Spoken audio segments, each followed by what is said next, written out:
começa, né? Isso. Então tá. Ô, galera, é o seguinte. Hoje, então, eu estou aberta a tirar dúvidas que vocês tenham, talvez, sobre essa matéria aí. Mas eu vou deixar uma atividade para vocês fazerem no final de semana. Vocês já tiram dúvida também no Zap. Tá bom? Beleza. Que é pouquinha coisa, né? É pouca coisa. Ou pouca coisa para essa prova aqui. Também, né? Pouca coisa para tudo. Os elementos da narrativa.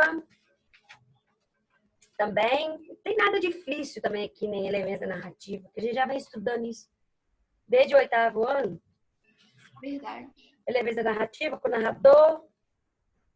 Narrador pode ser onisciente, narrador personagem, narrador observador, narrador intruso. Narrador intruso é aquele que dialoga com o leitor. Lembrem disso. Tá? Beleza. Leitor, você aí que está cansado desse livro, larga esse livro lá, tipo isso, né? Leitor que o narrador que dialoga com o leitor, chamado de intruso. Os tipos de discurso direto, discurso indireto, discurso direto livre. O discurso direto é quando eu tenho travessão, 2 pontos, um verbo dicente, né? Falou, pensou. E quando eu tenho, ou quando eu tenho aspas, né? A fala do personagem tem entre aspas. O discurso direto é diretamente como ele foi dito pelo personagem. O indireto é quando o narrador fala o que o personagem falou, né? E o indireto livre é o que precisa assim, de um pouco mais de perspicácia por parte do leitor, porque ele funde as ideias do narrador com o personagem. Às vezes o narrador fala aquilo ali, você não sabe se aquilo ali é uma ideia do personagem ou se é uma ideia do narrador, né? Então, o discurso indireto livre meio que mescla os pontos de vista entre narrador e personagem. Ok? Depois nós temos o espaço. O espaço, ele é muito importante na narrativa porque, às vezes, ele condiciona tanto os personagens que ele passa a ser um personagem. Né? Modifica os pensamentos e sensações dos personagens acerca do ambiente que eles estão e isso faz com que desencadeie uma série de revoluções na cabeça do personagem. Tá certo? Por exemplo, olha, um espaço que muda muito os personagens é o espaço do Big Brother Brasil, que as pessoas ficam confinadas, né, com pessoas que não conhecem, às vezes a pessoa é cheia de mania. Então, o ambiente ali, o espaço, ele é um personagem. Por quê? Porque ele condiciona a vida das pessoas que estão ali envolvidas nele. Né? Então, o espaço é muito importante na narrativa. Depois nós temos o tempo. O tempo pode ser cronológico ou psicológico. Né? O tempo cronológico é aquele que segue a ordem do relógio. O tempo cronológico ele não tem avanço, nem flashback. Né? Ele tem manhã, tarde e noite. Tempo correto, de acordo com a cronologia do relógio. E o tempo psicológico é um tempo também que exige um pouquinho mais de sagacidade do leitor, porque é cheio de vai e vem. Né? Às vezes você começa a ler o livro, você não sabe em que parte que está. Se está no futuro do personagem, se está no passado, você está elucidando algum fato do passado, ou se é presente, você não sabe. Né? Por causa desse avanço. E esse tempo psicológico ele depende muito do personagem. Né? É o que o personagem está vivenciando. Imaginemos um espaço sala de aula. Imagina o espaço sala de aula. Aula de literatura. Então, vamos ver que a aula, às vezes, demorou a passar, ou às vezes a aula agarrou demais. A aula demorou demais a passar, ou então ela voou. Certo? É a mesma coisa que eu falei. Por que às vezes a aula demora? Porque, às vezes, o assunto não está legal para determinado aluno. Para um aluno, a aula demorou. Para outro aluno, a aula voou. Nossa aula da Maria hoje agarrou. Você está doido? A aula passou voando. Por quê? Porque aquele aluno, às vezes, não gosta do barroco, é o de barroco que nós estamos falando. Ele não entende muito bem, ele não gosta muito da dualidade, então para ele a aula agarrou. Não passava, não acabava nunca, durou uma eternidade. Isso é tempo psicológico. Para o aluno que gosta do barroco, a aula passou nos astrais. Entende o que é tempo psicológico? Porque depende do personagem. Eu estou usando a minha aula para você entender como que, às vezes, é igual você vai para a fila de banco. Meu Deus. Vai para uma sala de espera de dentista. A hora não passa. Na verdade, é só o nosso psicológico que está com a hora travada. Né? Mas o tempo psicológico ele depende do personagem, do que o personagem está vivenciando no momento. certo? Então, ele vai ter esses vai e vens, né? Não mantém a cronologia do tempo cronológico, não mantém a linearidade. Linear, segue a linha reta, né? Ele não mantém linearidade, ele vai no futuro, volta no passado para elucidar alguma coisa, né? Esse jeito de flashback. Tempo introspectivo. Os personagens podem ser, nós temos aí personagens principais, personagens secundários, né? Os personagens eles vão ser personagens protagonistas e antagonistas. Nós podemos associar o protagonista ao bem e o antagonista ao mal, porque não é assim, né? O protagonista é o personagem principal, ele pode ser o personagem do mal, pode ser o Coringa. O Coringa não é o personagem principal do filme, ele é o protagonista. Mas o antagonista, a função do antagonista, força contrária, é atrapalhar a vida do protagonista, certo? O antagonista, a função dele é atrapalhar a vida do protagonista. Então, protagonismo e antagonismo aí não podem ser associados a bem e mal. Outra coisa, às vezes o antagonista não é nem uma pessoa. Às vezes o antagonista é uma repressão social, é uma perseguição política, é um movimento da época que o personagem está inserido, certo? Então, não é necessariamente uma pessoa. Se a função do antagonista é atrapalhar a vida do protagonista, não é necessariamente uma pessoa. Pode ser os elementos da natureza, forças da natureza. Né? Usei exemplo para vocês já, eu acho que eu já usei. Sobre o livro Robinson Crusoe. O cara fica 28 anos perdido numa ilha. Ele tá só assim.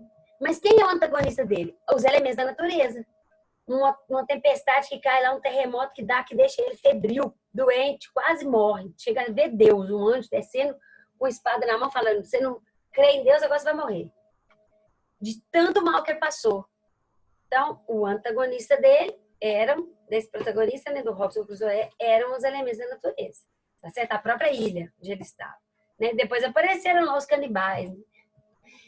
Que ficaram sendo os antagonistas de verdade, né? Mas, em primeira mão aí, foram os elementos da natureza, certo? Dos personagens. Então, esses elementos aí da narrativa, eles não são assim tão difíceis, não, né? Durante a prova, vocês têm que ler com atenção, né? Se você encontrar algum erro, você me chama, né? Se tiver algum erro de digitação que atrapalhe o entendimento da questão, ou atrapalhe mesmo a realização da questão, você já me chama. Mas, no mais, é isso aí. Os elementos da narrativa está tranquilo. Nós vamos ter aí depois a metrificação, os tipos de estrofe. Estrofe com 2 versos é dístico, com 3 versos é terceto, com 4 versos é quarteto, né? Tem essas nomenclaturas aí na sua página 139. Nós já estamos falando de sonoridade do verso. Né? Estou na apostila 1 que eu estou falando, tá, gente? Depois nós temos aí o esquema rímico, né? O esquema de rimas. Né? De acordo com que as rimas aparecem, AB, rimas cruzadas, ABB, rimas emparelhadas, ABBA, rimas interpoladas, que é o mais normal dos sonetos, por exemplo. Né? Tem construções aí poéticas que elas têm características que não mudam, né? Que é o caso do soneto. Sempre tem 14 versos, 2 estrofes quarteto, 2 estrofes terceto, os versos todos são decassílabos. O esquema de rimas é interpoladas, né? ABBA. Então, tem duas poemas que já trazem essas características marcantes. Quanto à natureza, as rimas podem ser ricas ou pobres, né? Rimas pobres são aquelas que rimam palavras de mesma classe gramatical. Rimas ricas ou preciosas são aquelas rimas que as palavras que são rimadas, elas pertencem a diferentes classes gramaticais, não é? É um verbo pronominal com substantivo, é um verbo pronominal vê-la, que rima com o substantivo estrela, né? Então, são palavras de diferentes classes gramaticais, são rimas ricas. Você saber disso é só você olhar a classe gramatical da palavra. O que é classe gramatical, Maria? Saber se uma palavra é verbo, substantivo, adjetivo, pronome, artigo. É isso. Se não sabe, não está na primeira série. Não pode. Ok? Depois nós temos aí poema em prosa, né? a prosa poética e a poética prosaica. A prosa poética é um poema que conta uma história, um poema que tem. O eu lírico apresenta fatos que aconteceram com personagens em determinado tempo e espaço. Então, nós temos um poema com característica de narrativa. Então, é uma prosa poética. Ok? É tipo epopeia, Maria? Oi? É tipo uma epopeia? Não posso dizer que seja uma epopeia, porque a epopeia narra feitos grandiosos. Mas tem a narração como na epopeia, né? Com personagens que fazem coisas acontecerem em determinado lugar. Mas a tia agora está ocupada, depois ela brinca com você. E a mamãe também era que chegar. Vai lá, campeão. A tia resolve. Então, essas aulas em casa tem esses agravantes, né? É um poema que conta a história. Deixa eu ver aqui se nós trabalhamos. A Rosa do Povo, o caso do vestido. Mãe, que vestido é esse aqui no prego? É de uma dona que passou. Passou quando, nossa mãe? Era nossa parenta? Não, minhas filhas, fecha a boca, vosso pai tá vindo. Aí a mãe conta para as meninas a história daquele vestido pendurado no prego, lembra? O vestido preto da mulher que o pai se apaixonou, a mãe teve que pedir a mulher para dormir com o pai, para aplacar o desejo do pai, olha que loucura. Ela conta a história toda. Aí o pai abandonou a mãe com as filhas pequenas, foi embora atrás daquela mulher da vida. Aí a mulher da vida deixou de ser mulher da vida para ficar com ele. Aí ele já não quis mais, porque gostava era da mulher bandida, que era ela. Aí ela perdeu o marido, não sabia mais para onde estava também. Aí voltou e entregou o vestido para aquela senhora, aquela mãe das meninas. E a mulher legítima do homem que foi atrás dela. Então, é uma história. Nós temos personagens, nós temos espaço, né? Porque sempre falam onde está acontecendo os fatos. Mas é um poema, tá certo? E nós temos também a prosa poética, que é quando um texto em prosa, né? Um texto, uma narrativa, ele se aproxima muito de uma poesia. Porque, por exemplo, as frases têm o mesmo tamanho. Então, se eu separar aquelas frases ali de ponto em ponto, se eu separar e colocar em estrofes, elas vão ficar mais ou menos todas mantendo a mesma métrica. Entendeu o que é a prosa poética? Então, é isso. Né? Igual a Iracema do Zé de Alencar, por exemplo. A Iracema, o Zé de Alencar, é autor do romantismo brasileiro, em prosa, né? Aí ele escreve Iracema, virgem dos lábios de mel, que tinha os cabelos mais negros que a asa da graúna. Ele usa muita figura de linguagem, que é característica de gênero lírico, né? Ele usa muita figura de linguagem, muita comparação, uma linguagem muito, muito rica, e ele vai fazendo como se fosse um poema sobre a Iracema, falando da beleza dela. Né? Então, isso é uma prosa poética. A apostila de vocês também tem. A intertextualidade é a capacidade que um texto ou imagem tem de lembrar outro já conhecido pelo leitor. O importante é saber que a intertextualidade só vai acontecer se o leitor conhecer o texto original. Por exemplo, nós temos aqui uma imagem do Homer Simpson. Olha o Homer Simpson aqui. Como é que eu sei fazer a intertextualidade desse Homer? Só se eu já conheço o quadro do Eduardo Monte, O Grito. Se eu não conheço, não tem como eu entender como sendo a intertextualidade. Entende? O leitor precisa conhecer o texto original, né? Para ele saber que aquilo ali está fazendo intertextualidade. Aí nós temos vários tipos de intertextualidade, né? Mostrei para vocês aqui a imagem, né? Tem intertextualidade em imagem. Mas nós temos as nossas intertextualidades das poesias, da linguagem literária. Não é? São 7 tipos. 7. Né? A referência geralmente encontrada na literatura, muito na literatura, quando um título, né? Uma obra qualquer, deixa explícita uma outra obra que você já conheça, né? Fala de uma outra obra que você já conhece. Por que o Machado de Assis faz isso? O Machado de Assis faz isso muito nos seus textos que ele lembra Hamlet, do Shakespeare, ele lembra Otelo, do Shakespeare, né? O livro dele, Dom Casmurro, faz essa referência a Otelo, né? E tem até um personagem que chama Iago. Não é um personagem que chama Iago. O personagem Iago é de Otelo, né? Mas o Machado de Assis tem um personagem chamado... um capítulo da obra dele chamado Uma Ponta de Iago, né? Que ele faz essa menção ao Otelo. Mas aí como que eu vou saber que ele vai fazer menção? Só se eu já conhecer. Se eu não conhecer, eu não sei. Depois nós temos a alusão. A alusão é uma referência bem sutil. Assim, ela é mais difícil perceber do que a referência. A referência ela é mais explícita, digamos assim. E a alusão, ela é mais implícita. Ela é mais escondidinha. É menos fácil de perceber do que a referência, né? Uma menção indireta a outro texto ou alguma parte de texto, ok? Depois nós temos a citação. Citação é muito utilizada como recurso para quem faz TCC, obra literária de um modo geral, né? Que cita um outro grande nome para corroborar com a ideia dele. Né? Por exemplo, vou falar de fenômenos linguísticos. Então, eu vou fazer um texto sobre fenômenos linguísticos, eu vou citar o grande nome que sabe muito sobre fenômenos linguísticos, o grande linguista Ferdinand Saussure. Porque como se diz Saussure, tarará, eu abro aspas e coloco a fala dele. Né? Isso é a citação, muito utilizada aí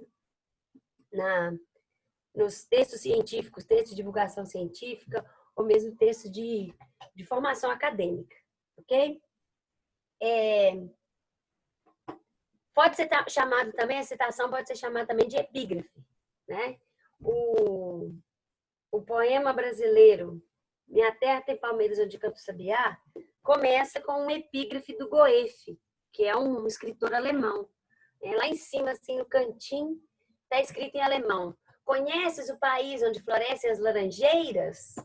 Por quê? Porque aí o Gonçalves Dias vai falar disso, né? Do sabiá na palmeira. Então, é meio que o mesmo tema, né?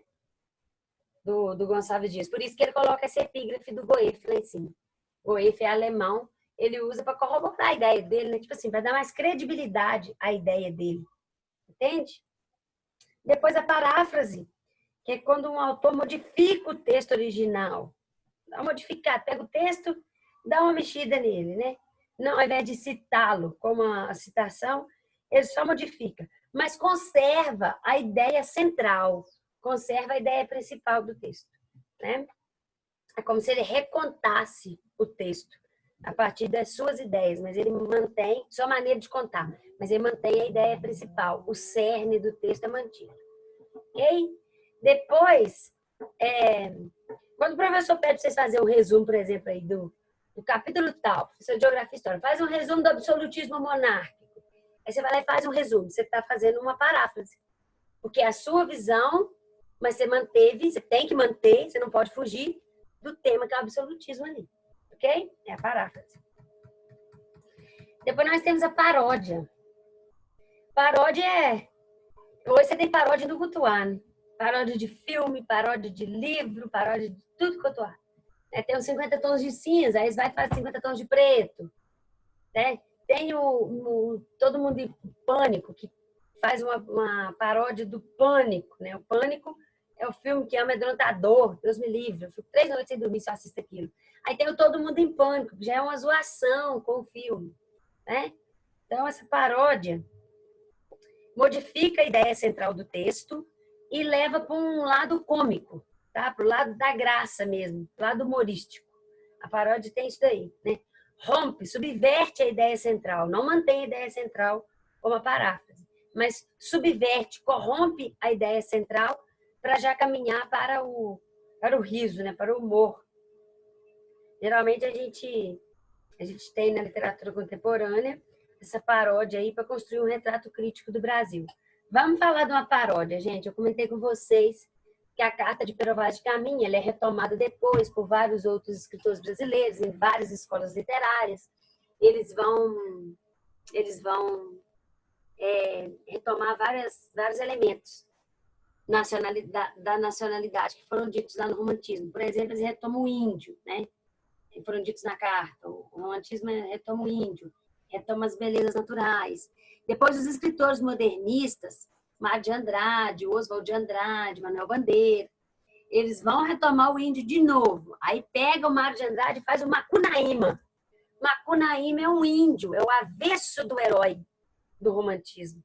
É um índio preguiçoso, mostra mais o seu lado de resolver as coisas mais na malandragem, entendeu? Então, já faz uma crítica ao Brasil, esse jeitinho brasileiro de resolver as coisas. O Macunaíma é o herói sem nenhum caráter. Olha bem, é um anti-herói, né? Já pegou o índio, já deturpou a imagem, entendeu? Já não mantém a mesma ideia do índio herói de cavaleiro, com traços de cavaleiro medieval, né? Já é aí o índio moderno que não tem mais essa lealdade, esse brilho, esses valores do cavaleiro medieval, né? Então, isso é uma paródia, ok? Depois nós temos aí, ó, o pastiche. O pastiche é quando o autor, intencionalmente ou não, né? Às vezes pode ser intencionalmente, às vezes não, às vezes pode ter sido um acaso. Ele imita na obra dele, né, no texto, na poesia, no poema, ou na narrativa de um modo geral, ele imita o estilo de um outro artista de escrever, né? De tratar algum assunto. Isso pode ser proposital ou não, ok? Depois, a bricolagem. Bricolagem, ó. Colagem com várias partes, olha. Utilização de vários fragmentos de texto para a construção de um novo. Né? É o Frankenstein da literatura, tá? A bricolagem é o Frankenstein da literatura. Né? Pega várias partes de texto. É o que muita gente faz quando vai escrever um texto para faculdade, que tem que fazer um TCC. Aí vai lá e pega um pouquinho daqui, pega um pouquinho dali, pega um pouquinho daqui, um pouquinho dali e faz aquela bricolagem. Não pode. Não se pode fazer isso. Tá? Quando você vai escrever um texto de autoria sua, você não pode fazer isso.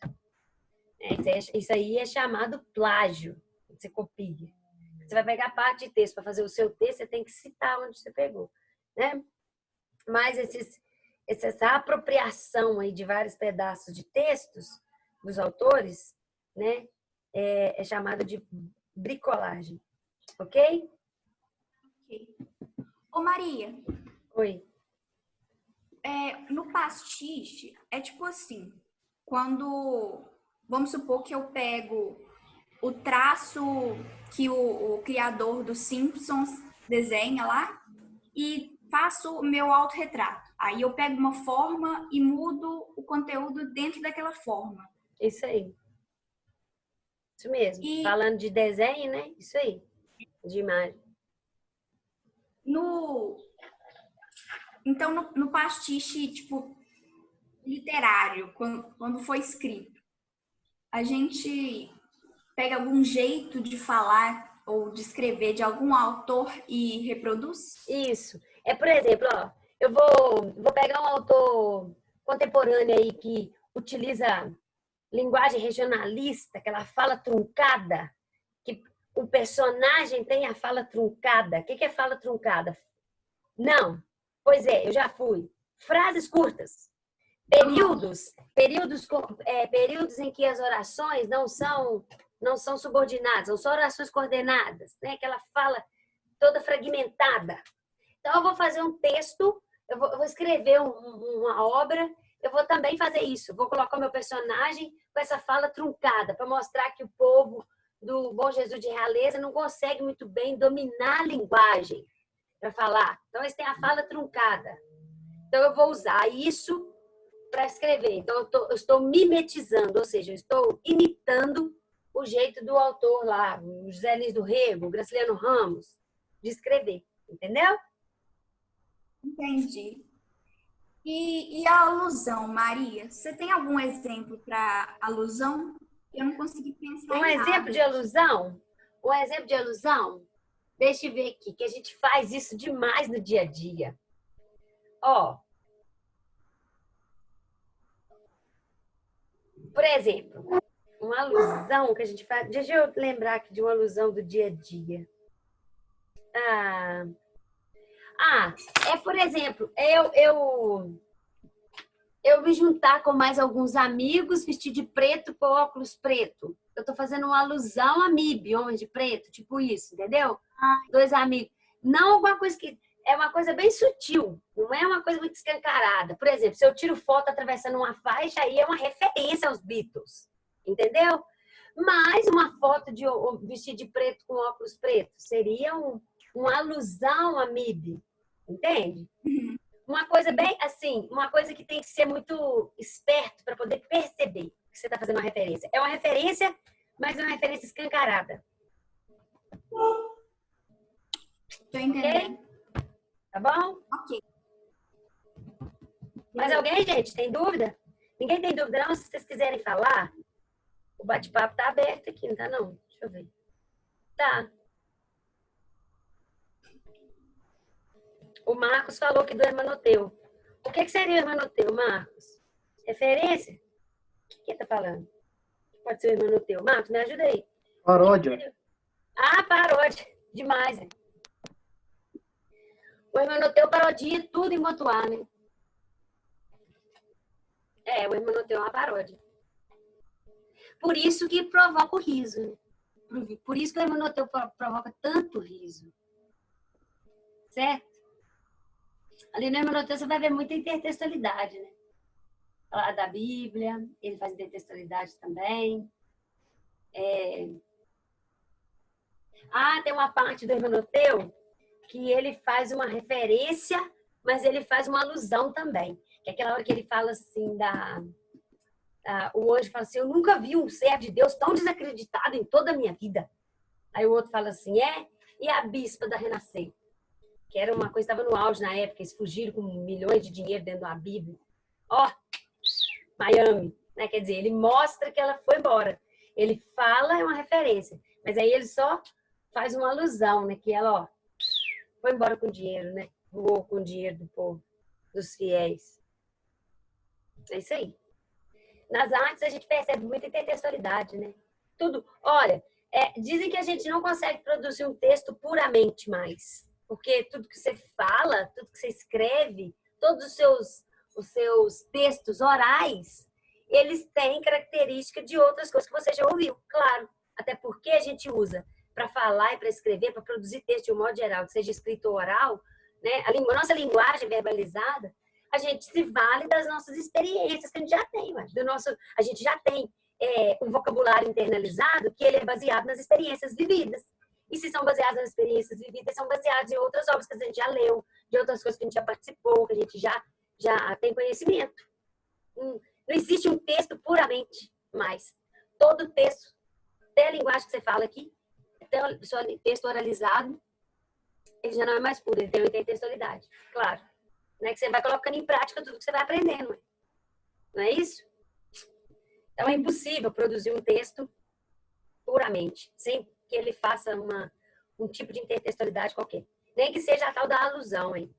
Né? Que é uma referência mais sutil. Ok? Galera do Meu Brasil Varonil, vou tirar nossas atividades aí dessa apostila e mais algumas coisas que eu tenho aqui. Tá bom? Se vocês quiserem dar uma relida nisso aí em casa e tiram dúvida comigo. Tá bom, Maria. Beleza. Tá bom, meus amores? Tá bom. Prosa, poesia e intertextualidade. Um beijo e um queijo, tá? Fiquem com Deus. Eu vou ali almoçar também para ir pro jornal. Obrigada pela atenção aí, Sofia. Tchau, tchau. Tchau, meninos e meninas. Todo mundo aí. Obrigada pela atenção, tá? Tchau. Com Deus. Adeus, Maria. Bom final de semana. Vocês também. Obrigada.